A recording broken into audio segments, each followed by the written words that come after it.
भुगतान न करने वाली मिल को नीलाम कर किसान को बना देंगे मालिक, बिजनौर में बोले सीएम योगी। मुख्यमंत्री योगी आदित्यनाथ ने कहा कि पहली बार अन्नदाता किसान किसी सरकार के एजेंडे का हिस्सा बना है। प्रदेश की 120 में से 105 चीनी मिलें एक सप्ताह में भुगतान कर रही हैं, शेष 15 के पेच कसे जा रहे हैं। इसके बाद भी नहीं सुधरे तो नीलाम कर किसानों को इनका मालिक बना देंगे। प्रधानमंत्री के नेतृत्व में भारत मात्र 10 साल में ही विकसित राष्ट्र बनने की राह पर चल रहा है। यूपी में अब कोरियाई कंपनीज करेंगी निवेश, प्रतिनिधिमंडल अधिकारियों से मिला, दिखाई रुचि। दक्षिण कोरिया के हेरोल्ड मीडिया ग्रुप और देवू कंपनी के प्रतिनिधिमंडल ने लखनऊ में यूपी सरकार के वरिष्ठ अधिकारियों से मुलाकात कर निवेश में रुचि दिखाई। उत्तर प्रदेश के अवस्थापना एवं औद्योगिक विकास आयुक्त मनोज सिंह से इस संबंध में एक प्रतिनिधिमंडल ने मुलाकात की। प्रतिनिधिमंडल ने उत्तर प्रदेश में अपने परिचालन का विस्तार करने और राज्य की आर्थिक वृद्धि में योगदान देने के लिए यहां की विशाल बाजार क्षमता और कुशल जनशक्ति का लाभ उठाने में रुचि जताई। गोरखपुर की 6 फ्लाइट्स अचानक हुई रद्द, 1000 से ज्यादा यात्री हुए परेशान। गोरखपुर एयरपोर्ट पर सीएफटी में खराबी आ जाने से 6 उड़ानें रद्द कर दी गईं। इंडिगो की हैदराबाद, मुंबई, दिल्ली से आने वाली फ्लाइट गोरखपुर नहीं आ सकी, जिसकी वजह से गोरखपुर से भी ये 3 उड़ानें नहीं हुई। इससे 1000 से ज्यादा यात्री परेशान हुए। उन्होंने इसे लेकर हंगामा भी किया। वहीं शाम को कोलकाता जाने वाली इंडिगो की फ्लाइट को एटीसी ने लैंडिंग की अनुमति दे दी। नए आयोग में नियम नहीं, फंसी सहायता प्राप्त शिक्षकों की बहाली। नवगठित उत्तर प्रदेश शिक्षा सेवा चयन आयोग में प्रदेश के 4512 सहायता प्राप्त माध्यमिक विद्यालयों में कार्यरत लगभग 63,000 शिक्षकों और प्रधानाचार्यों के दंड प्रकरणों के अनुमोदन या अनानुमोदन की कोई व्यवस्था नहीं है। इस कारण सालों से लंबित चल रही शिक्षकों की बहाली फंस गई। नया आयोग अस्तित्व में आने के बाद उत्तर प्रदेश माध्यमिक शिक्षा सेवा चयन बोर्ड में लंबित मामले अब जिला विद्यालय निरीक्षकों को वापस भेजे जा रहे हैं। घर घर पहुंचने लगे बिजली निगम कर्मचारी, ले रहे एक जानकारी। बिजली निगम के गूगल ऐप पर अब बिजली उपभोक्ताओं का हर रिकॉर्ड दर्ज होगा। उपभोक्ता हर महीने कितनी बिजली का इस्तेमाल कर रहा है और कितनी उसे जरूरत है, उपभोक्ता का मीटर कहां लगा है और वो बाईपास तो नहीं कर रहा, सभी रिकॉर्ड निगम के ऐप पर दर्ज किए जाएंगे। इसकी शुरुआत निगम ने शहरी क्षेत्र से कर दी है। शहरी क्षेत्र में 2.27 लाख उपभोक्ताओं के घर पहुंचना निगम का लक्ष्य है। आगरा लखनऊ एक्सप्रेसवे पर सुखोई मिराज ने दिखाई ताकत, फाइटर प्लेन देखने के लिए जुटी भीड़। आगरा लखनऊ एक्सप्रेसवे पर रविवार को भी युद्धाभ्यास जैसा नजारा दिखा, जहां लड़ाकू विमान तेज रफ्तार से हवा को चीरते हुए आगे बढ़े। भारतीय सेना के शान सुखोई मिराज और N-32 प्लेन अपना जौहर दिखा रहे थे। वहीं आज लड़ाकू विमान एक्सप्रेसवे पर उतरे। दरअसल ये कार्यक्रम गगन शक्ति का था। इस अभ्यास सत्र में फाइटर प्लेन ने दिखाया कि किसी भी आपात स्थिति में लैंडिंग के लिए कैसे तैयार रह सकते हैं। वरिष्ठ नागरिकों को ट्रेन टिकट पर फिर से मिलेगी छूट। कांग्रेस के घोषणा पत्र में देश से वादा। कांग्रेस ने अपने घोषणा पत्र में रेल किराए में रियायत का पांसा फेंककर देश के वरिष्ठ नागरिकों को साधने का प्रयास किया। रेलवे सामाजिक दायित्व के तहत दशकों से ट्रेन में वरिष्ठ महिला पुरुष यात्रियों को किराए में 50% तक छूट देता आ रहा है। इसे कोरोना महामारी के दौरान 20 मार्च 2020 में बंद कर दिया गया था।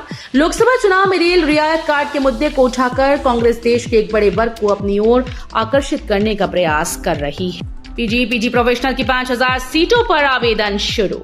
लखनऊ विश्वविद्यालय में परास्नातक पाठ्यक्रमों में दाखिले के लिए आवेदन शुरू हो गए हैं। 73 विषयों की 5062 सीट पर एडमिशन के लिए आवेदन शुरू हुए। अभ्यर्थी एलयू की आधिकारिक वेबसाइट पर जाकर फॉर्म भर सकते हैं। यूजीसी से स्वायत्तता मिलने पर जुलाई से ओल कोर्स शुरू करेगा सीसीएस विश्वविद्यालय। यूजीसी से स्वायत्तता मिलने के बाद चौधरी चरण सिंह विश्वविद्यालय नए सत्र में सबसे पहले मुक्त एवं दूरस्थ शिक्षा और ऑनलाइन लर्निंग कोर्स की शुरुआत करेगा। बीए, बीकॉम, एमए, एमकॉम सहित यूजी, पीजी के 13 विषयों में छात्रों को उक्त दोनों मोड में पढ़ाई करने की सुविधा मिलेगी। इन दोनों मोड में विश्वविद्यालय का लक्ष्य ऐसे छात्रों पर है जो नौकरी कर रहे हैं और आगे पढ़ना चाहते हैं। रेलवे स्टेशन पर सस्ते दाम पर मिलेगा आटा चावल। अब आपको रेलवे स्टेशन पर टिकट ही नहीं बल्कि राशन सामग्री में सस्ते दामों पर मिलेगी। दरअसल इंडियन रेलवे ने 3 महीने के लिए एक पायलट प्रोजेक्ट की शुरुआत की है। इस पायलट प्रोजेक्ट के तहत केंद्र सरकार की ओर से सस्ते दाम पर आटा और चावल मुहैया कराया जाएगा। एक मीडिया रिपोर्ट में कहा गया कि रेलवे बोर्ड के एग्जीक्यूटिव डायरेक्टर नीरज शर्मा ने इस पायलट प्रोजेक्ट के मामले में सभी रीजनल मैनेजर को पत्र भी लिख दिया है। रामनवमी पर 4 मिनट तक होगा रामलला का सूर्य तिलक। वैज्ञानिक लगा रहे उपकरण, ट्रायल जल्द। रामलला के प्राण प्रतिष्ठा के बाद पहली रामनवमी कई मायनों में ऐतिहासिक होगी। 500 साल बाद रामलला का भव्य जन्मोत्सव मनाने की तैयारी हो रही है।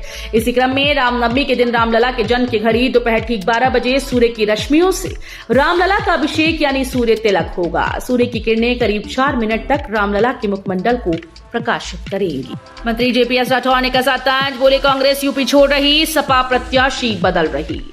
मिश्रिक लोकसभा क्षेत्र के सोशल मीडिया वॉलंटियर्स सम्मेलन में गौसगंज पहुंचे जनपद के प्रभारी मंत्री और प्रदेश के सहकारिता मंत्री जेपीएस राठौर ने विपक्ष पर जमकर निशाना साधा। उन्होंने कहा कि कांग्रेस अपना घर नहीं संभाल पा रही और उत्तर प्रदेश छोड़कर जा रही है। सपा पर तंज कसते हुए कहा कि लगातार प्रत्याशी बदल रहे हैं। उन्होंने नसीहत भी दी कि ईवीएम को दोष ना दें, क्योंकि इसी की बदौलत कांग्रेस और आम आदमी पार्टी के मुख्यमंत्री भी कुछ प्रदेशों में। जिले में गंगा एक्सप्रेसवे पर बनेंगे 3 इंटरचेंज, कई गाँव के लोगों को होगा लाभ। मेरठ से प्रयागराज तक जाने वाला 594 किलोमीटर का गंगा एक्सप्रेसवे बदायूं जिले से होकर निकल रहा है। एक्सप्रेसवे तक पहुंचने के लिए 3 इंटरचेंज बनेंगे। अब डहरपुर और बनकोटा के लिए यूपीडा की ओर से झंडी मिल गई है। हाथरस में मतदान 7 मई को, पीठासीन मतदान अधिकारियों का प्रशिक्षण आज 8 अप्रैल से। लोकसभा निर्वाचन को लेकर हाथरस जिले में 3 चरण के अंतर्गत 7 मई को होने वाले मतदान को लेकर प्रथम चरण में कार्मिकों का आज 8 अप्रैल से प्रशिक्षण शुरू होगा। इस प्रशिक्षण में पीठासीन अधिकारी व मतदान अधिकारी प्रथम को 2-2 पालियों में प्रशिक्षण दिया जाएगा। काशी विश्वनाथ धाम में धूप से श्रद्धालुओं के अचेत होने की सूचना वायरल, मंदिर प्रशासन ने बताया भ्रामक। श्री काशी विश्वनाथ मंदिर में रविवार की भोर से दर्शनार्थियों की लंबी कतार लगी है। भीड़ के दबाव में सुबह से दोपहर 1 बजे तक 9 श्रद्धालुओं के अचेत होने की सूचना सोशल मीडिया पर वायरल होने लगी। वहीं मंदिर प्रशासन ने इस सूचना को भ्रामक बताया है। केशव प्रसाद मौर्य का अखिलेश यादव पर तंज, बोले मुख्तार सपा की बीमारी, भाजपा पूरी तरह से स्वस्थ। भाजपा सोशल मीडिया विंग को चुनाव का मंत्र देने रविवार को डिप्टी सीएम केशव प्रसाद मौर्य का आजमगढ़ में आगमन हुआ। इस दौरान उन्होंने मीडिया से वार्ता के दौरान सपा के राष्ट्रीय अध्यक्ष अखिलेश यादव के मुख्तार के घर जाने पर तीखी टिप्पणी करते हुए कहा कि ये सपा की बीमारी है, भाजपा पूरी तरह से स्वस्थ है। देश के बड़े शहरों से विमान से जाना हुआ सस्ता, 2500 तक की मिलेगी छूट। रामनवमी पर विमान से अयोध्या आना बेहद आसान और किफायती साबित होगा। स्पेशल ऑफर के तहत सभी विमान कंपनीज ने रामनगरी आने वाली फ्लाइट्स की बुकिंग पर 2000 रुपए तक की छूट देना शुरू कर दी है। ऐसे में जो टिकट पहले 6783 रुपए का था, वो रामनवमी पर मात्र 4176 रुपए तक आसानी से मिल रहा है। राहुल गांधी अमेठी से लड़ सकते हैं चुनाव, इस रणनीति के तहत 26 अप्रैल के बाद होगा फैसला। कांग्रेस पार्टी सूत्रों के अनुसार राहुल गांधी अमेठी से पार्टी के प्रत्याशी हो सकते हैं। पार्टी की ओर से इस बारे में संकेत दिया गया। सूत्रों के अनुसार राहुल गांधी आगामी 26 अप्रैल के बाद अमेठी सीट से अपना नामांकन भरेंगे। चुनाव ड्यूटी में गई 4 बसेस, गोंडा बलरामपुर जौनपुर सेवा बंद। सामान्य निर्वाचन लोकसभा चुनाव को लेकर स्थानीय रोडवेज डिपो की 4 बसें चुनाव ड्यूटी में चली गईं। गोंडा बलरामपुर जौनपुर की सेवा बंद हो गई। अमेठी लखनऊ मऊ आजमगढ़ व प्रयागराज रूट की सेवा में कटौती हुई। ऐसे में बस से सफर करने वाले यात्रियों को परेशानी उठानी पड़ रही है।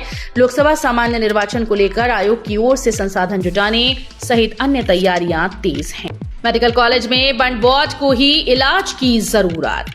मेडिकल कॉलेज बने 3 साल हो गए, लेकिन गंभीर रूप से झुलसे मरीजों के इलाज का इंतजाम नहीं हो सका। ऐसे में उनका इलाज नहीं हो पाता, रेफर कर दिया जाता है। इससे मरीजों को गोरखपुर लखनऊ वाराणसी की ओर रुख करना पड़ता है। इससे उन्हें परेशानी तो होती ही है, आर्थिक बोझ भी पड़ता है। यह मामूली जले मरीजों को एक ही वार्ड में रखा जाता है। 1 लाख घरों से कूड़ा कलेक्शन का बन रहा वाहनों का रूट चार्ज, नगर निगम ने की ये तैयारी। स्वच्छ सर्वेक्षण 2024 में अच्छी रेटिंग और गार्बेज फ्री सिटी के लक्ष्य को पाने के लिए नगर निगम ने तैयारियां तेज कर दी हैं। निगम का लक्ष्य है कि 1 लाख घरों से 100% कूड़ा कलेक्शन किया जाए। इसके लिए कूड़ा कलेक्शन वाहनों का रूट चार्ट तैयार किया जा रहा है।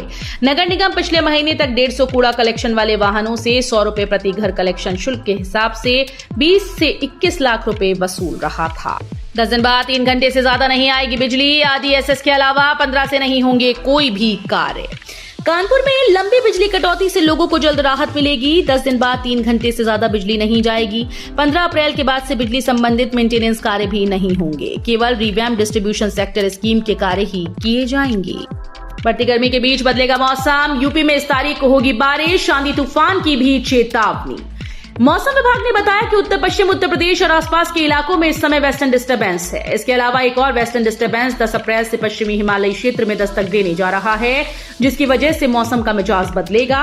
मौसम विभाग के अनुसार हिमाचल प्रदेश में 10-12 अप्रैल, जम्मू कश्मीर में 10 से 12 अप्रैल को हल्की बारिश, बर्फबारी, आंधी तूफान, बिजली कड़कने की गतिविधियां हो सकती हैं।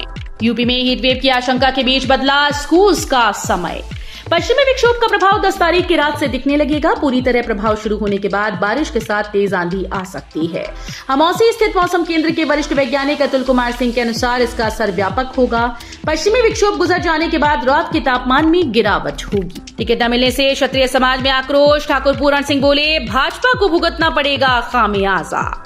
सहारनपुर जनपद के नानौता में आज आयोजित किए गए क्षत्रिय महाकुंभ में कई प्रदेश के लोग भागीदारी करने पहुंचे। आयोजकों के अनुसार बड़ी तादाद में समाज के लोग शामिल होने पहुंचे।